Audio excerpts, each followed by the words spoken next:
ఓం శ్రీ సాయిరామ్. ఓ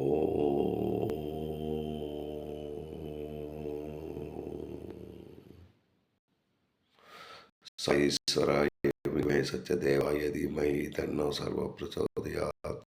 సాయీశ్వరాయ విద్మహే సత్యదేవాయ ధీమహి తన్నో సర్వప్రచోదయాత్. సాయీశ్వరాయ విద్మహే సత్యదేవాయ ధీమహి తన్నో సర్వప్రచోదయాత్. ఓం తద్బ్రహ్మం తస్మై శ్రీ గురువే నమః.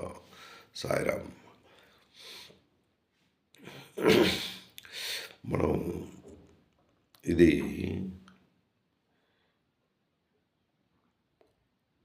7వ అధ్యాయం మనం ఇది కంప్లీట్ చేస్తున్నాం. ఈ 7వ అధ్యాయంలో మొన్న మీకు 4-5 శ్లోకాలు మొన్న అయ్యాయి. ఈరోజు 5-6 శ్లోకాలు, రోజు 2 శ్లోకాలు చొప్పున ఆ భగవంతుని ఆశీస్సులతో మనం ముందుకు నడుస్తూ ఉన్నాం. ఇది జ్ఞాన విజ్ఞాన యోగం, అంటే జ్ఞానము విజ్ఞానము యోగం. నువ్వు బాగా తెలుసుకోవడానికి జ్ఞానం అంటే ఏంటి, విజ్ఞానం అంటే ఏంటి, ఆ భగవంతుని కార్యక్రమాలు, భగవంతుని శక్తి, భగవంతుని రూపం, అవి ఏ విధంగా ఉంటాయి, నువ్వు ఎలా నడుస్తున్నావు అన్న భావనతో అది ఈ యోగంలో చెప్పబడింది. అయితే నిన్న అంటే ముందుగా మనం 4-5 శ్లోకాలు నేర్చుకున్నాం. దేనికి అంటే అది భగవంతుడు ఏం చెప్పాడు అన్నది మనం ఒక్కసారి తలుచుకుంటూ ముందుకు వెళ్దాం. అయితే ఆ శ్లోకాల్లో భగవంతుడు శక్తిని చూపించాడు. మొత్తం ఈ జగత్తంతా అంటే సర్వం, ఇదంతా నేను నడుపుతున్నాను, ఇది నా చేత ఏర్పడ్డది, దీని అంతటికీ కారణం నేనేని అని చెప్తూ వాట్ ఈజ్ మీనింగ్ ఆఫ్ అపరా, పరా అండ్ అపరా. పరా అంటే ఏంటి, అపరా అంటే ఏంటి, ఈ జగత్తుతో ఏర్పడింది అంటే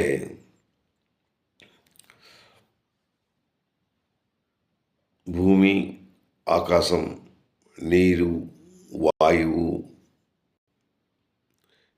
ఇవి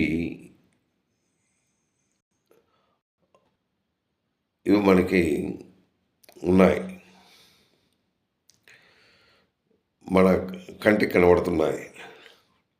భూమి లేకపోతే ఉండలేం, ఆకాశం లేకపోతే ఉండలేం, నీరు లేకపోతే ఉండవు, అగ్ని లేకపోతే ఉండవు.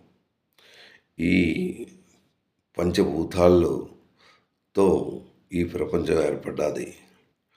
ఇవి కాక మానవుడు జీవిస్తున్నప్పుడు మరొక 3 దీంట్లో ఉన్నది. మనస్సు, బుద్ధి,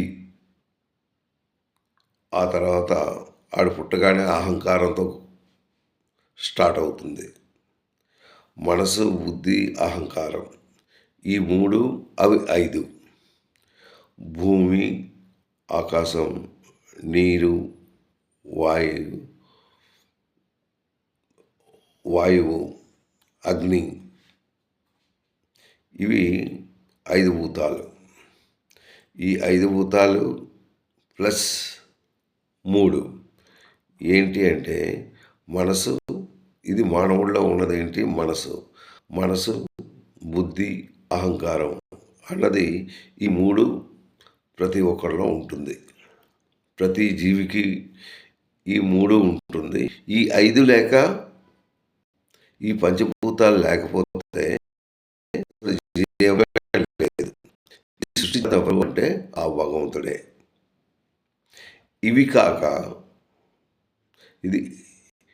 ఇది పరా, ఇవి కాక అపరా అన్నది ఉన్నది. ఈ అపరా అన్నది ఎక్కడ ఇది సంపూర్ణ జగత్తును ధరించినట్టు అంటే ఇవి మనం కంటికి కనబడుతున్నాయి. ఇవి కాక ఈ సంపూర్ణ జగత్తు అంటే 9 గ్రహాలుగా ఏర్పడ్డాది. మీకు తెలుసు. భూమి చుట్టూ సూర్యుడు చుట్టూ తిరుగుతున్నాడు. అంటే ఈ గ్రహం, ఈ భూమి ఎలా ఏర్పడ్డది? ఈ భూమి తర్వాత ఇది చంద్రుడు, సూర్యుడు, ఇది ఒకదాని తర్వాత ఒకటి తిరుగుతూనే ఉన్నది. ఇది ఆటోమేటిక్గా తిరుగుతుంది. ఏంటి విచిత్రంగా ఉంది. దానికి ఆధారం ఎవరు? అది కింద పడిపోకుండాను దాన్ని బట్టి అదే నడుస్తూ ఉంది. ఈ మొత్తం జగత్తంతను దాని మీద ఆధారపడి ఉంది. ఇవి సృష్టించినతను ఎవరు? ఆ భగవంతుడే. దాని గురించే అతను చెప్తున్నారు. అది పర, ఇది అపర. అది కాక ఇవి కూడా ఆయనవే అనేసి ఆ శ్లోకంలో 4-5 శ్లోకంలో ఆయన చక్కగా వివరించారు. నెక్స్ట్ ఏంటి 6, 7 ఈ 2 శ్లోకాలు ఏం చెప్తున్నారు?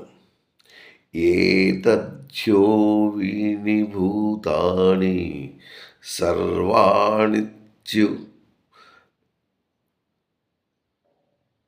ఉపదారయ సర్వాణి ఇత్యు ఉపదారయ అహం కృతస్య జగతః ప్రళయస్తదా. అంటే అతను ఏం చెప్పారు అంటే ఏతద్యోనీని భూతాని, ఏతద్యోనీని భూతాని సర్వాణి ఇది ఉపధారయ.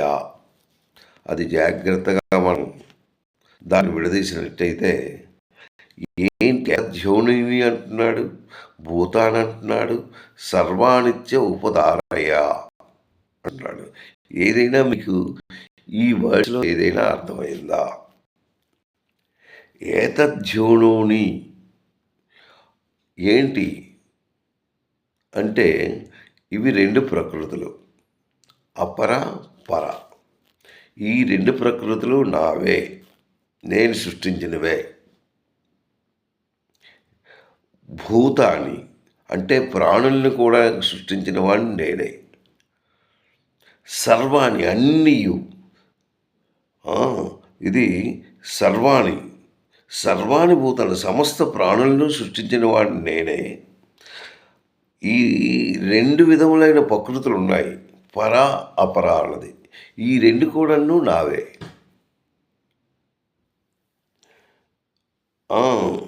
ఈ 2 ఎలా ఉత్పన్నం అవుతున్నది అంటే ఎలా ఉన్నాయి? పర అపర. ఈ భూతాలు ఎక్కడి నుంచి వచ్చాయి? ఈ పంచభూతాలు ఎలా వచ్చాయి? ఈ భూమి, ఆకాశము, నీరు, అగ్ని, ఇవి ఎక్కడి నుంచి వచ్చాయి? వాయువు, ఆకాశం, ఇది మొత్తం 5. ఇవి ఎలా వచ్చాయి అంటే భగవంతుడే సృష్టించాడు. భగవంతుడు సృష్టించకపోతే అది అవ్వదు. ఇవి కాక పర అపర అంటే మొత్తం గ్రహాలను కూడా ఆయనే సృష్టించాడు. రాత్రింబవళ్ళు ఏర్పడుతున్నాయి. ఎట్లా ఏర్పడుతున్నాయి? ఎలా కాలం మారుతుంది? ఎలా మానవ జీవనం జరుగుతుంది? ఇదంతా చేసిందంతా ఆయనే. అందు గురించి ఆయన గురించి మనం తెలుసుకోవాలి. అలాంటి భగవంతుడు ఎవరు? ఆయన గురించి తెలుసుకొని ముందుకు వెళ్ళాలి. ఏతద్యోనోని భూతాని అంటే ఇవన్నీ సృష్టించినవాడు, ఈ భూతాన్ని, ఈ సమస్త ప్రాణులను కూడా సృష్టించినవాడు. ఎన్ని ప్రాణులు? కొన్ని లక్షల రకాలైన ప్రాణులు. అందులో ఒక మానవుడిది వేరు. ఎన్నో పక్షులు, ఎన్నో రకరకాల జంతువులు, రకరకాల పక్షులు, ఇవన్నీ సృష్టించాడు ఆయనే. అందుకే ఇక్కడ ఏంటన్నాడంటే ఏతద్యోనోని అంటే 2 ప్రకృతులు, పర అపర అని 2. ఈ 2 ఆయనవే. ఆయనే సృష్టిస్తూ భూతాన్ని, సమస్త ప్రాణులను కూడా ఆయన సృష్టించాడు. సర్వాణి అన్నిన్ను, మొత్తం సమస్త ప్రాణుల్ని, సర్వాణి అన్నీ ఆయనే చెప్తున్నాడు. ఏతద్యోనిని భూతాన్ని సర్వానిత్య ఉపధారయ అన్నాడు. అంటే మొత్తం ఆయనే సృష్టించింది. ఆయన ఏంటంటున్నాడు, ఓ అర్జున, సమస్త ప్రాణులను రెండు రెండు విధాలైన ప్రకృతుల నుండి వచ్చాయి. అపర పర అని. ఈ రెండు విధాల ప్రకృతుల నుండి అది పుట్టింది. ఈ జగత్తు యొక్క ప్రభావము ఏంటి? అహం కృత్సస్య జగత అంటున్నాడు. అహం కృత్స అంటే నేనే. అహం అంటే నేను.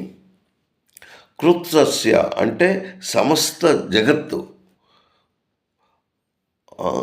అహం కృత్సస్య జగత ప్రభవ ప్రళయ అంటే పుట్టించిన వాడిని నేనే, ప్రళయం తెచ్చి మొత్తం అంతా నాశనం చేసిన వాడిని నేనే.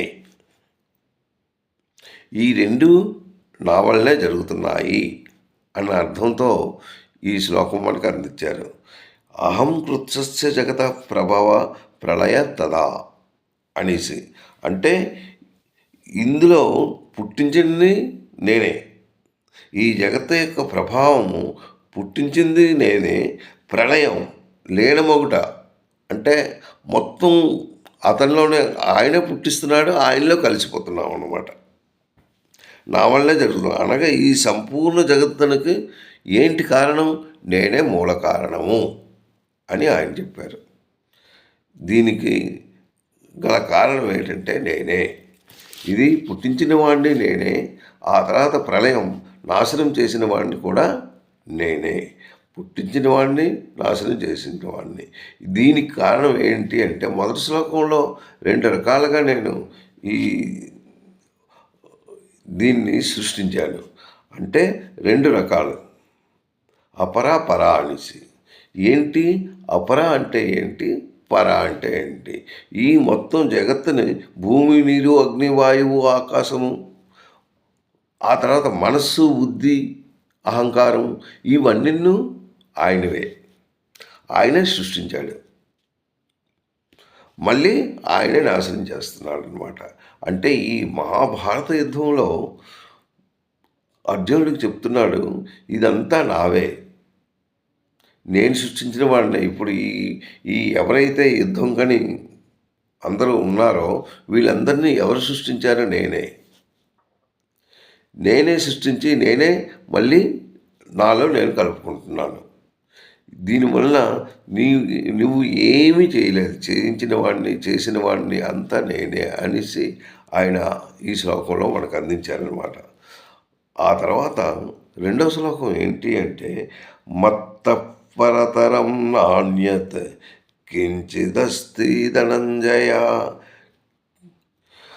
మయి సర్వమిదం ప్రోతం సూత్రే మణిగణా ఇవ అనేసి 7వ శ్లోకంలో చెప్తున్నాడు.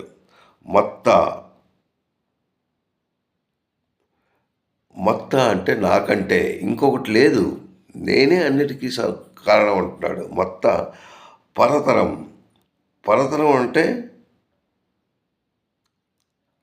నేనే దీనికి కారణం.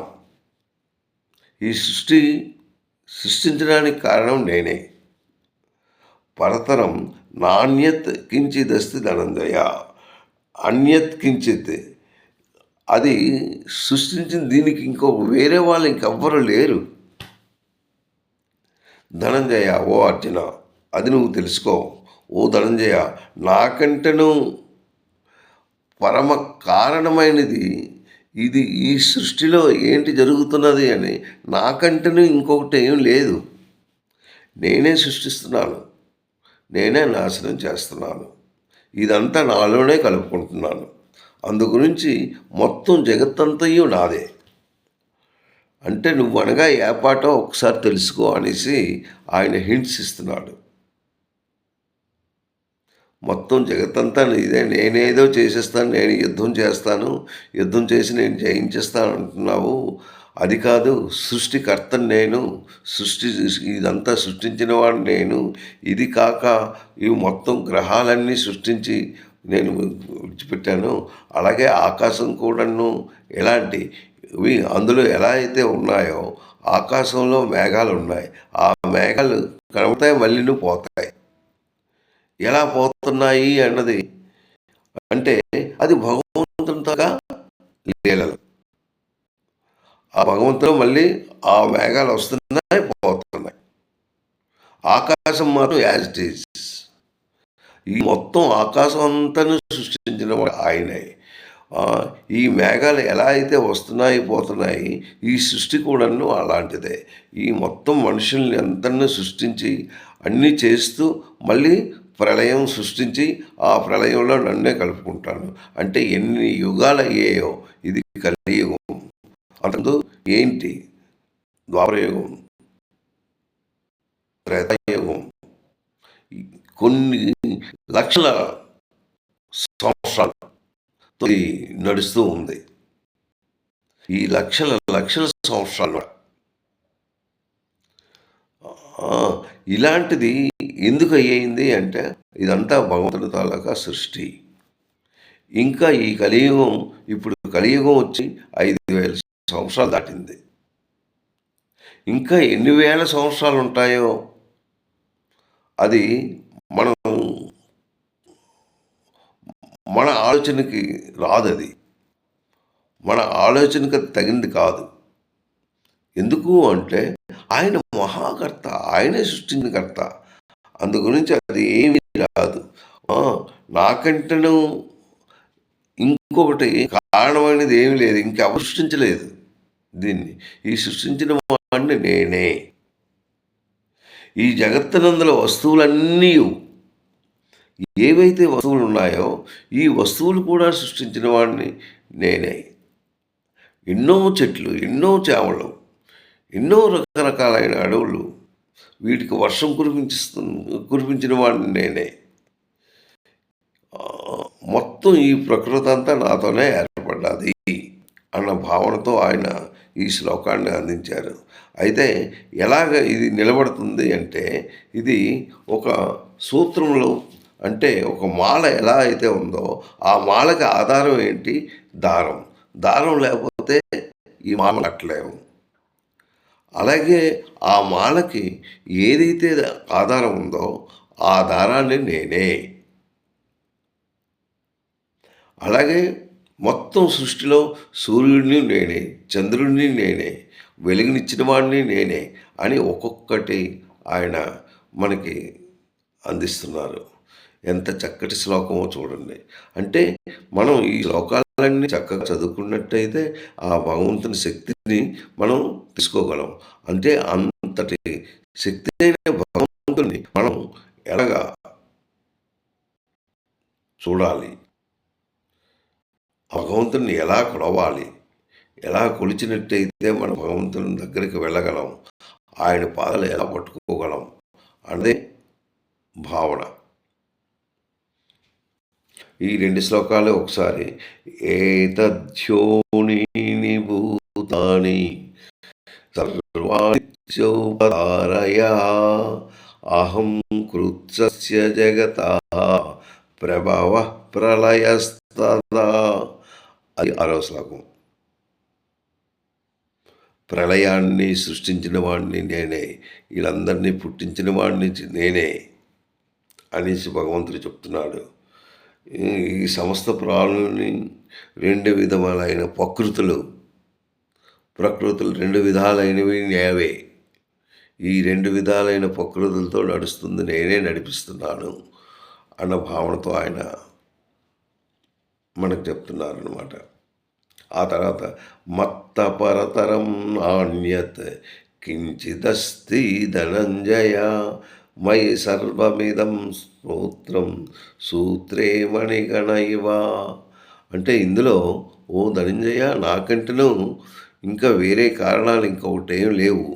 నా వల్లనే ఇదంతా సృష్టి జరుగుతుంది, నేనే దీనికి ఆధారం.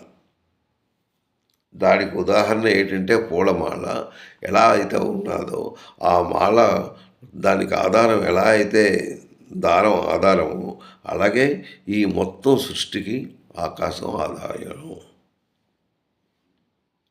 అనేసి ఈ 2 శ్లోకాలు మనకి చక్కగా అందించారు. సాయిరాం. తప్పులుంటే క్షమించండి.